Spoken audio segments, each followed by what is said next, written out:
Сайн байцгаана уу? Та бүхэн миний Crime Time плейлистэд автоморл энэхүү плейлистээрээ би болсон бодтой гэмт хэргүүдийн талаар ярьдаг байгаа. Харин өнөөдөр гэх юм бол Lululemon хэмээх брендийн дэлгүүрт болсон аимшигтай гэмт хэрэг байгаа. Lululemon брэнд нь спортын хувцас, тэр дундаа йогийн хувцас хийдгээр маш их алдартай. Ерөнхийдөө бол нэлийн үнэтэй. Подолгон л гэхэд $50 эхэлдэг, йогийн эрт үзэнл гэхэд $100 эхэлдэг ийм дэлгүүр байдаг. Америк, Австрали, Канадад маш олон өөрсдийн гэсэн салбар дэлгүүрүүдтэй. Харин 2011 онд Америкийн нэгдсэн улсын Мэрилендийн Бethesda хотод байрладаг Lululemon брендийн дэлгүүрт нэгэн аимшигтай хэрэг гарсан байгаа. Бүгдээр хамтдаа энэ хэргийг олж илрүүлцгээе. 2011 оны 3 сарын 12-ны өглөө 8 цагт Lululemon дэлгүүрийн менежер Рэйчел дэлгүүрээ онгойлгохоор эртлэн очив. Гэтэл нэг очирхалтай зүйлийг анзаарсан нь дэлгүүр нь аль хэзээ онгойчихсан байсан. Яагаад онгойчихсан байдаг вүлээ? Шинэ арай хулгай орсон биш үстэй гэсэн айцтай дэлгүүр рүү ортол бүх юм замбарангаа алдсан байсан. Хаас айгу хувцас шидэгдээстэй үлгүүрнүүд нь нураад унчихсан. Хааныхан телевизээр хүртэлтэй унчихсан байсан. Маш их айсарч шууд гадагшаа гарч яахаа мэдгүй балмагдан зогсож байсан. Харин энэ үед нь яг тус дэлгүүрийн хажуудалд Apple-ийн дэлгүүр байрладаг байсан. Тухайн үед iPad 2 гарчихсан байсан учраас гадаа нь маш их очир байсан. Энэ очир дундаас нэгэн Ryan хэмээх залуу Rachel-ийг харчаад "Чи зүгээр үү, чамд тусламж хэрэгтэй юу?" гэж хурж ирсэн. Харин Rachel "Чи надтай хамт ороод дэлгүүрийг минь шалгаад өгөөч. Хулгайрчихсан юм шиг би айгаад байна" гэж хэлсэн. Ryan ч гэсэндээ сайхан сэтгэлийн үүднээс зөвшөөрөөд дэлгүүр рүү орсон байгаа. Ryan орсон даруйдал дэлгүүрд нь ямар нэгэн хулгай гарсан гэж бодсон. Тэгээд цаашлаа дэлгүүрийнх нь аргашаа илүү шалгах гад ортол бүх зүйл аимшигтайгаар иргсэн. Ryan дэлгүүрийн артал руу орж хоёр алхаад л маш их цустай очирсан байгаа. Хаас айгүй цус. Айсан ч гэсэндээ Ryan цаашлаад өрөөнүүдийг нэгжиж үтсэн. Энэ үед маш их цус гарсан байсан өрөөний хаалгыг онгойлгох гад үзтэл гацчихсан. Яг л нийгэм хөршчихүү гэлтэй. Ингээд сайн хаалгыг татаад үзтэл өөдөөс нь цогц унаад ирсэн байгаа. Цогцыг харахад нүүр ам нь маш их аимшигтайгаар гэмтчихсэн байсан учраас эрэгтэй хүн эмэгтэй хүн үү гэдгийг ч ялгаж хэлж чадхааргүй байсан. Гэхдээ өмсөн хувцас үсийг нь ажиглаад яалтчгүй эмэгтэй хүний цогц гэдгийг нь олж мэдсэн байгаа. Айсар Ryan эргээд дэлгүүр рүү гарах гэтэл нэгэн амьсгалах чимээ түнд сонсогдсон. Магадгүй хэнийг миний тусламж хэрэгтэй болов гэж бодоод амьсгалах чимээг дагаад ажилчдын нойл руу орсон байгаа. Харин ажилчдын нойл руу ороход гараа хүлүүлчихсэн, хагас нүцгэн байдалтай хамаг биеийн шарх сориг болчихсон, толгоонд нэлийн том гэмтэлтэй бүсгүй хөвтөж байсан. Ryan ойртоод үзтэл тус бүсгүй амьсгалж байсан. Ингэж Ryan гарч дэлгүүрт байгаа Rachel цагдаа бол эмнэлгийнхээ яаралтай дуудгаж зөвлөсөн байгаа. Дэлгүүрийн менежер Rachel 911-т дуудлага хийсэн.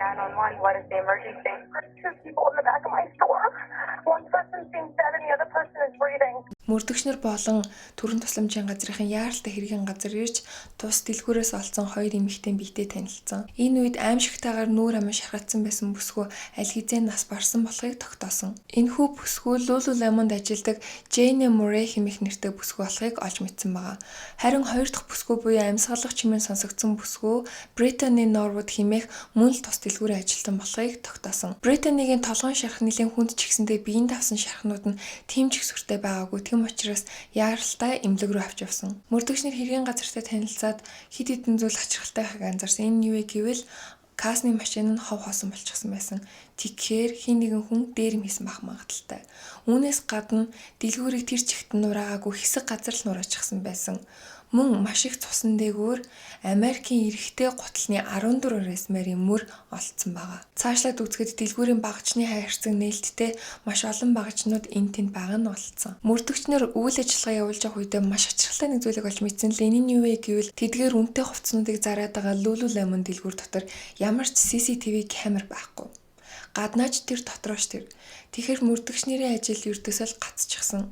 Учир нь гэх юм бол ямар ч бичлэг дүрс байхгүй. Азар үдээс хойш болоход Британий бүсгүй ухаарч эхэлсэн байгаа.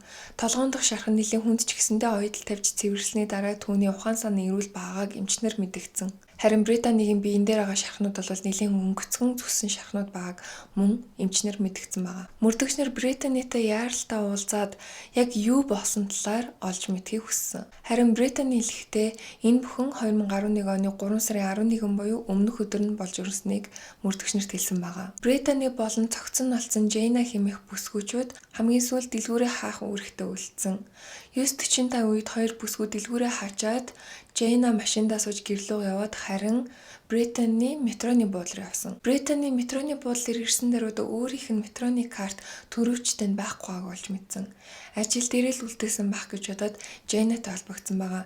Жэйна нь оройн элчний менежер байсан. Жэйна уучлаарай би метроныхаа картыг авах хэрэгтэй нь хоёлоо буцаад дэлгүүр дээр уулзах уу гэж Британий залгасан. Жэйна ч гэсэн зөвшөөрсөн байгаа. Ингэж л хоёр бүсгүй бараг 10 минутын дараа дэлгүүр дээр иргэн болцсон.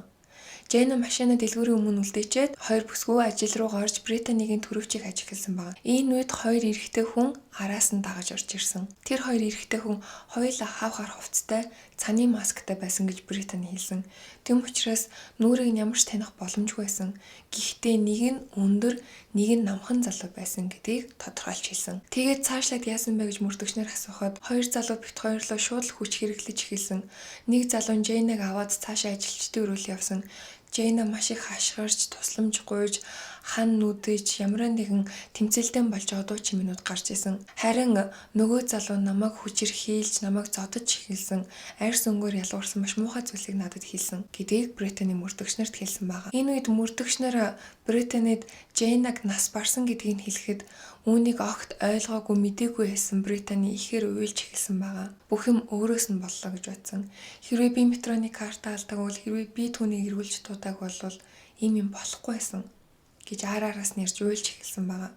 Мэдээж Британид маш аимшигтай байсан баг. Энэ үед шинжээчнэр Жэйнагийн цогцсон дээр шинжилгээ хийж байхдаа маш аимшигтай зүйлсийг олж мэдсэн байгаа. Энэ нь юу вэ гэвэл Жэйнагийн биеийн дээр 331 халдлагын шарх сорив байсан. Маш хэрцгийгээр алуулж өгсөн цогцсон дээр хүртэлтэй ийм их хэмжээний шарх сорив байдаггүй. Ихтэй л 50 байдаг. Гэтэл Жэйнагийн биеийн дээр 331 ихэнх шархан түүний толгой, даагц болон гавлын ясан дээр байсан. Муухайгаар хэлэх юм бол бараг л аимшигтай авт тосолд орсон хүний гавлын ястай адилхан болтол нь түүнийг зодчихсан байсан. Харин үлдсэн ихэнх шархууд нь түүний гар болон хөлн дээр байсан. Энийг нь шинжээчнэр хамгаалалтын шарх сорив гэж үзсэн байгаа.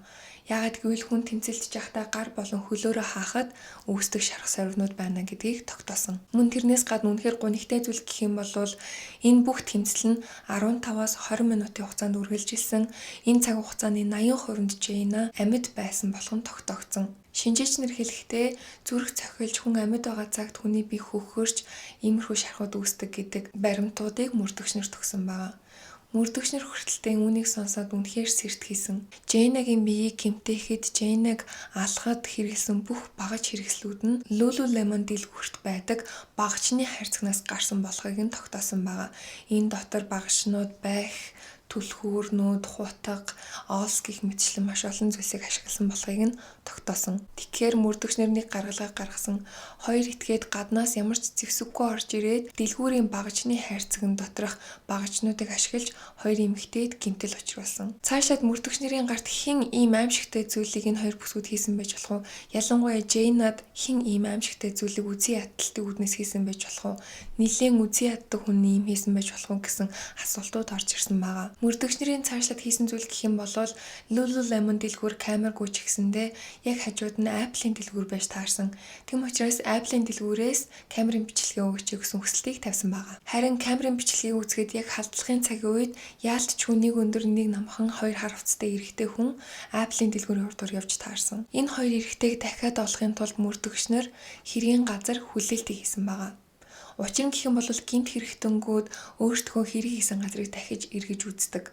Үүний давуу хүлээж байтал яалтчгүй л өндөр нам эрэгтэй хүмүүс яг дэлгүүрийн урдуур явж гайхаж харж өнгөрсөн.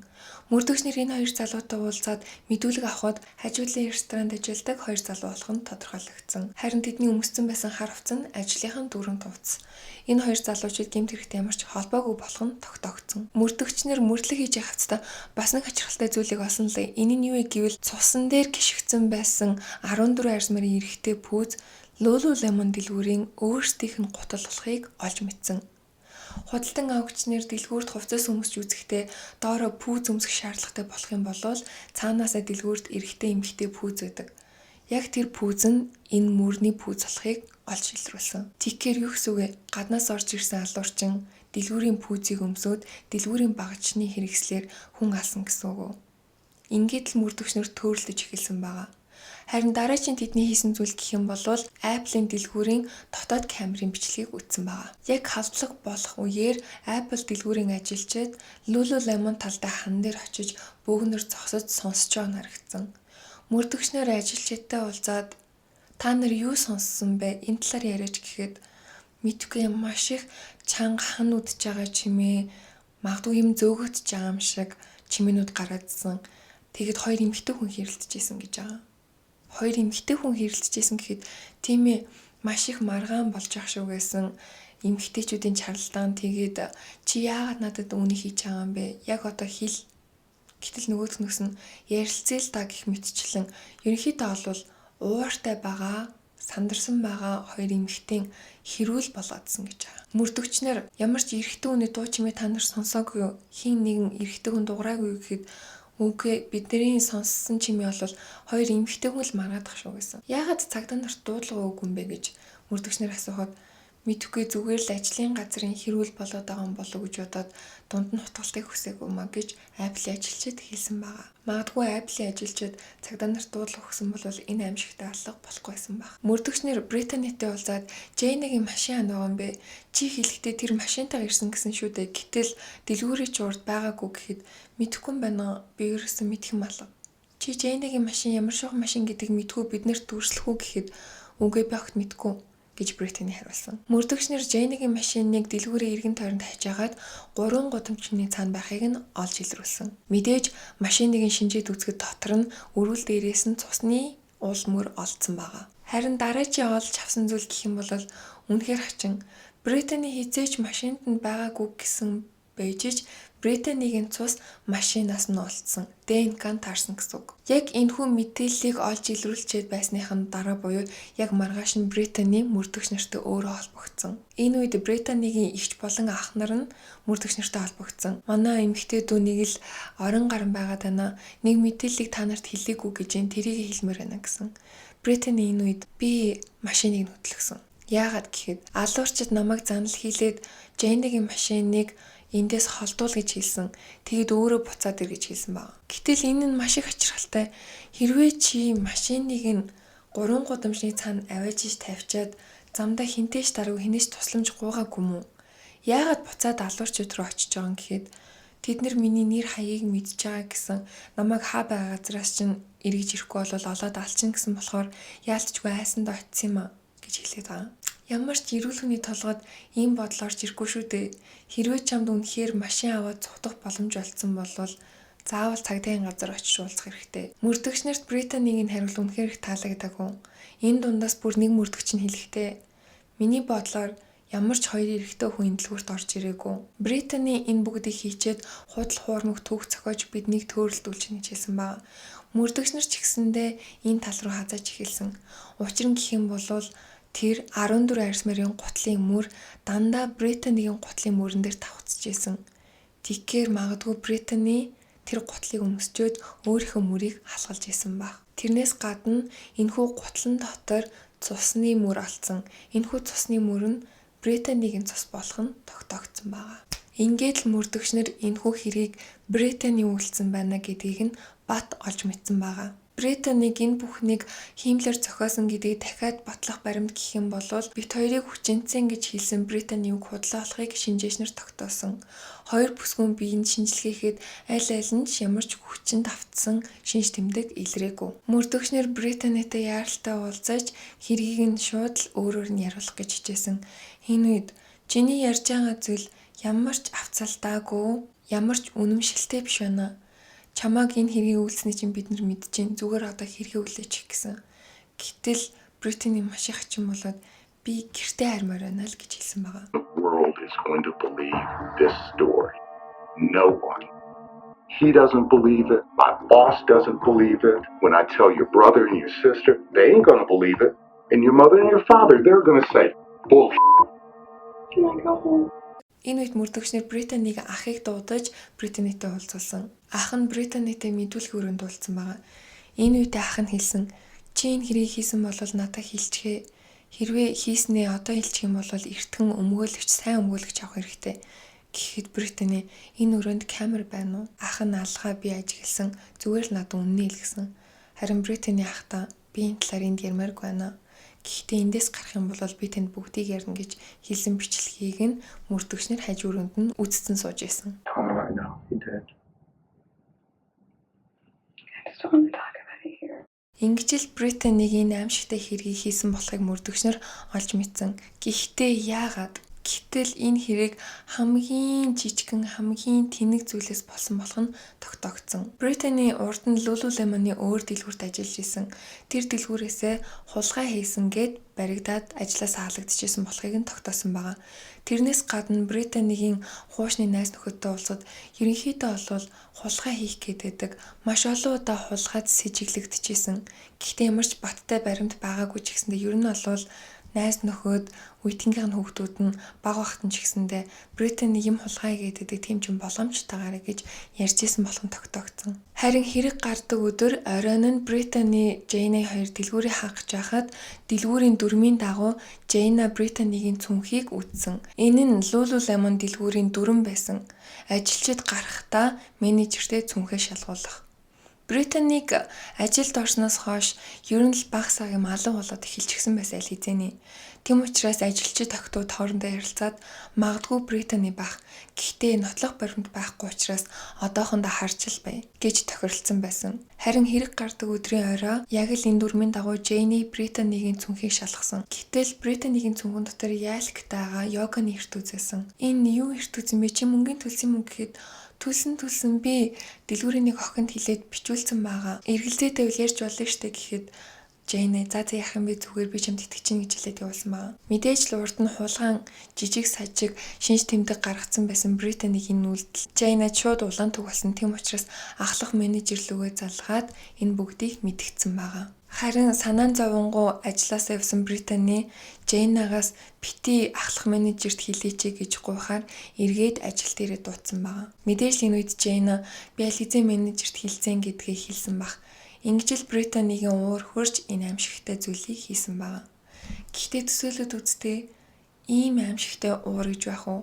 Зүгээр л хулгайнд баригдсны төлөө хүнд ингэж амар үш хонцон санаж ингэж аимшигтайгаар амин хорно гэдэг бол бүр үнэхээр аимшигтай. Жейна би аль хэдийн менежерт хэлчихсэн гэдэг үгс сонссон даруйда Британи зүгээр л галзуу юм шиг уурлж эхэлсэн байгаа.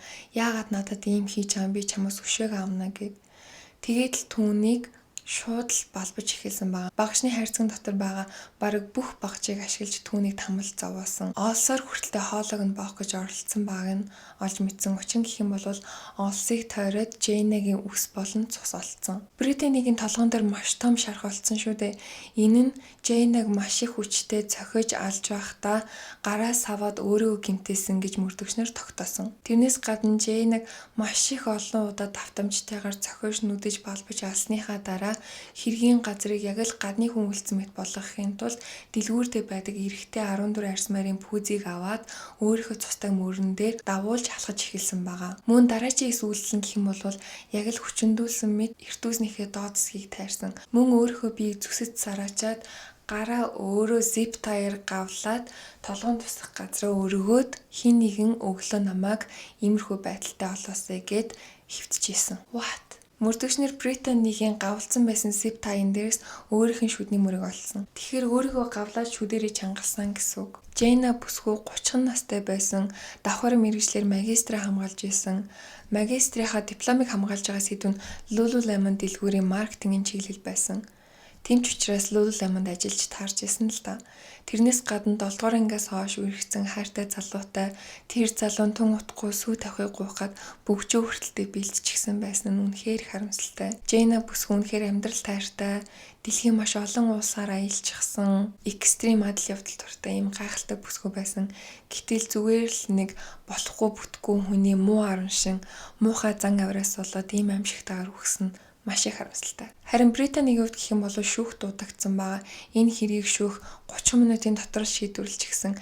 Нэгдүгээр зэргийн аллах, урднаас төлөвлөсөн аллах гэд насаар норхиалыг ямар ч давзаалах эрхгүйгээр Британид өгсөн байгаа. Жейнагийн эцэг их хувьд гэх юм бол үнэхээр өрөвдөлтэй. Охины нас барсан ч гэсэндээ хамт ажилдаг залуу бүсгүй амьд үлдсэн ээж аваар нь үнэхээр их баярлж исэн. Гэтэл тэр амьд үлдсэнд нь баярлаадсан бүсгүй нь өөрсдийнх нь хайртай охиныг ингэж аимшигтайгаар алсан гэдгийг мэдэх үнэхээр муухай байсан баг. Харин энэ хэргийн талаар хүмүүсийн бодол гэх юм бол Lululemon дэлгүүрийг үнэхээр шүүхтөх хэрэгтэй гэж үздэг юм билээ. Учир нь гэх юм бол урд нь гэмт хэргийн рекордтой хүнийг ажилдаа авсан. Тэрнээс гадна ямар ч хамгаалтын камер систем байгаагүй. Ингээр чин дотор нь ажиллаж байгаа хүмүүст ямар ч аюулгүй байдлыг нь хангаж чадаагүй байсан гэсэн үг. Энэ хэргийн дараа миний бодоод гайхаад байгаа зүйл гэх юм бол Британий боломжтой айлын охин маш олон эгч, ах, дүүстэй, ээж аав нь хайрлж өсгсөн, дутагдж гачигдах зүйлгүй охин. Гэтэл яаж ийм аимшигтай үйлдэл, ийм аимшигтай зан характер түнд суусан байж болох вэ? За ингээд өнөөдрийн аимшигтай иргэн түрээд өндөрлөж байна. Надтай хамт байсан та бүхэндээ маш их баярлалаа. Ингээд миний хэлдгээр good vibes only. Баяр таа.